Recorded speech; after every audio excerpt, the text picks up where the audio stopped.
Tragedy hit the Ole Miss football program this summer with the loss of lineman Park Stevens in a car accident. It almost shook them exactly 1 year ago to the day with a young man who grew up right here.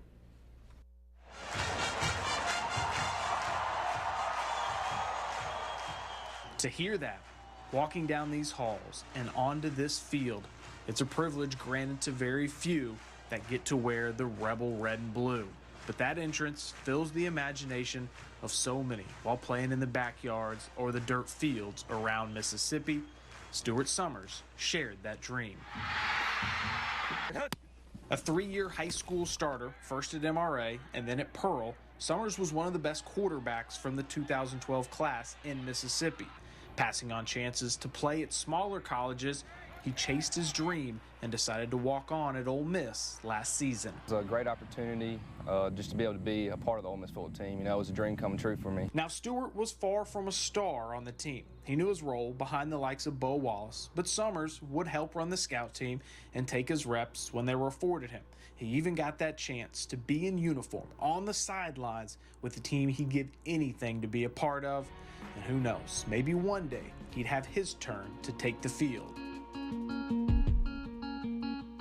But those dreams took a turn on October 2nd, 2012.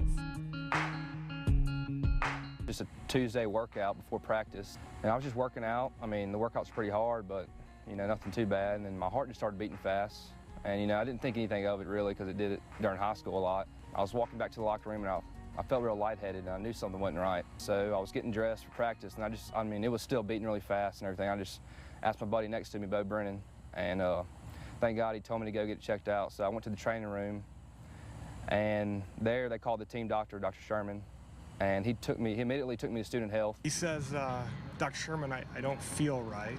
I feel like my heart's racing a bit. Because of his history and because of what was going on, I wanted to get an EKG on him. So we started an EKG, and as we were putting the EKG patches on, he arrested. His heart stopped.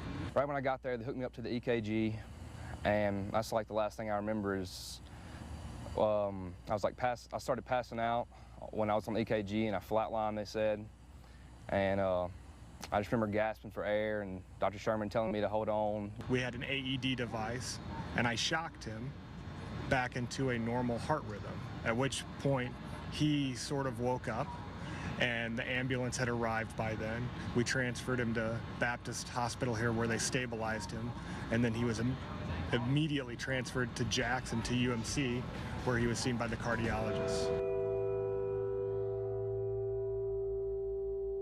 Stewart Summers escaped death. The efforts of the Ole Miss staff saved him, and the next day he had a cardiac ablation to correct his heart rhythm problems caused by Wolff-Parkinson-White syndrome. It was a crazy deal, but, you know, it all happened for a reason, and, you know, you can see that now. While Summers recovered back in Jackson, the incident was felt throughout the Ole Miss program. And then when you get one, you know, from a kid that was working out that you worry about his health in a way that it could be a life or death situation, boy, it's never a comforting feeling. We immediately start praying and thankful that everything's okay with him. Everything is okay with Stewart now, but to ensure his health moving forward, he had to make a tough decision that ended his time on the Ole Miss team. I love football growing up. I haven't been without it my whole life, so I mean, it was kind of hard to deal with at first, but, you know, you realize there's a lot more important things than dying over football for, you know. You know, I wake up every morning and I thank God for another day because, I mean,